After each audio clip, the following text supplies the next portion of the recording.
মধ্যপ্রাচ্যে জয় করার যে স্বপ্ন মার্কিন প্রেসিডেন্ট ডোনাল্ড ট্রাম্প দেখিয়েছিলেন তা এক নিমিষেই ধুলোয় মিশে গেল। যে সিচুয়েশন রুমে ট্রাম্প ইরানের ওপর নিজেদের একতরফা শর্ত চাপিয়ে দেওয়ার জন্য জরুরি বৈঠকে বসেছিলেন, সেখান থেকে কোনো সিদ্ধান্ত ছাড়াই চরম হতাশা নিয়ে বের হয়ে গেছেন তিনি। ওয়াশিংটনের সব জারিজুরি আর হুমকি বুড়ো আঙুল দেখিয়ে দিয়েছে তেহরান। যুক্তরাষ্ট্রের চাপিয়ে দেওয়া অন্যায্য শর্তের সামনে ইরান যে বিন্দুমাত্র মাথা নত করবে না তা এখন বিশ্বমঞ্চে পরিষ্কার। এর আগে শুক্রবার নিজের সোশ্যাল মিডিয়া প্ল্যাটফর্মে বেশ ঢাকঢোল পিটিয়েই ট্রাম্প ঘোষণা করেছিলেন যে তিনি ইরানের সাথে যুদ্ধবিরতির মেয়াদ বাড়াতে চূড়ান্ত সিদ্ধান্ত নিতে সিচুয়েশন রুমে যাচ্ছেন। ট্রাম্পের উদ্দেশ্য ছিল পরিষ্কার, চুক্তির আড়ালে ইরানের হাত পা বেঁধে ফেলা। তিনি শর্ত দিয়েছিলেন ইরানকে তাদের কষ্টার্জিত সমৃদ্ধ ইউরেনিয়াম আমেরিকার হাতে তুলে দিয়ে তা ধ্বংস করতে হবে। একই সাথে বিশ্ব বাণিজ্যের অন্যতম গুরুত্বপূর্ণ রুট হরমুজ প্রণালী থেকে ইরানের সমস্ত মাইন অপসারণ করতে হবে।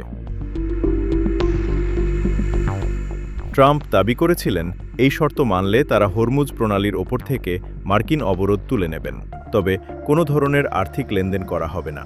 অর্থাৎ ইরানকে অর্থনৈতিকভাবে পঙ্গু রেখে নিজেদের স্বার্থ হাসিল করার এক অভিনব ফাঁদ পেতেছিল হোয়াইট হাউস। কিন্তু মার্কিন প্রশাসন ভাবতেও পারেনি তাদের এই চতুর চালের কি ভয়াবহ জবাব দিতে চলেছে তেহরান। ট্রাম্পের এই ফাঁদ পাতা শর্তের জবাবে ইরান যে প্রতিরোধ দেখিয়েছে তা সত্যিই প্রশংসনীয়। ইরানের পররাষ্ট্র মন্ত্রণালয়ের মুখপাত্র ইসমাইল বাকাই সরাসরি পশ্চিমাদের এই প্রোপাগান্ডা উড়িয়ে দিয়েছেন। তিনি স্পষ্ট করে দেন, ইরান মূলত অঞ্চলের শান্তি ও যুদ্ধ অবসানের দিকে মনোনিবেশ করছে এবং পারমাণবিক কর্মসূচি নিয়ে যুক্তরাষ্ট্রের সাথে কোনো আলোচনার প্রশ্নই ওঠে না। ইরানের রাষ্ট্রীয় সংবাদ মাধ্যমগুলো ট্রাম্পের এই বক্তব্যকে সত্য ও মিথ্যার মিশ্রণ এবং স্রেফ সস্তা রাজনৈতিক চাল বলে আখ্যা দিয়েছে। ইরানি সূত্রগুলো নিশ্চিত করেছে, দুই পক্ষের খসড়া নীতিমালায় ইউরেনিয়াম ধ্বংস করার মতো কোনো অপমানজনক শর্ত কখনোই ছিল না। ট্রাম্প মূলত নিজের ব্যর্থতা ঢাকতে এবং অভ্যন্তরীণ রাজনীতিতে বীর সাজতে এই কাল্পনিক শর্তের গল্প ফেঁদেছিলেন, যা তেহরানের দৃঢ়তায় ভেস্তে গেছে। মার্কিন সাম্রাজ্যবাদকে সবচেয়ে বড় ধাক্কাটি ইরান দিয়েছে কৌশলগত হরমুজ প্রণালীর ওপর নিজেদের অধিকার পুনঃপ্রতিষ্ঠা করে।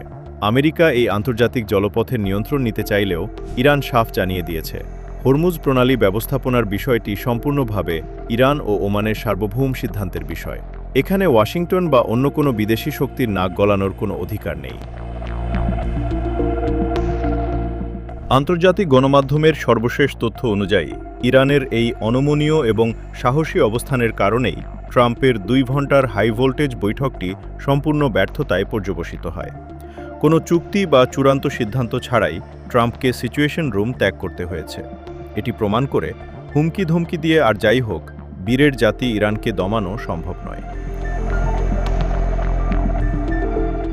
আমেরিকার পাতাফাঁদ এড়িয়ে ইরান যেভাবে নিজের সার্বভৌমত্ব ও পারমাণবিক অধিকার রক্ষা করল তা বিশ্বমঞ্চে মার্কিন একাধিপত্যের মুখে এক বিরাট চড়।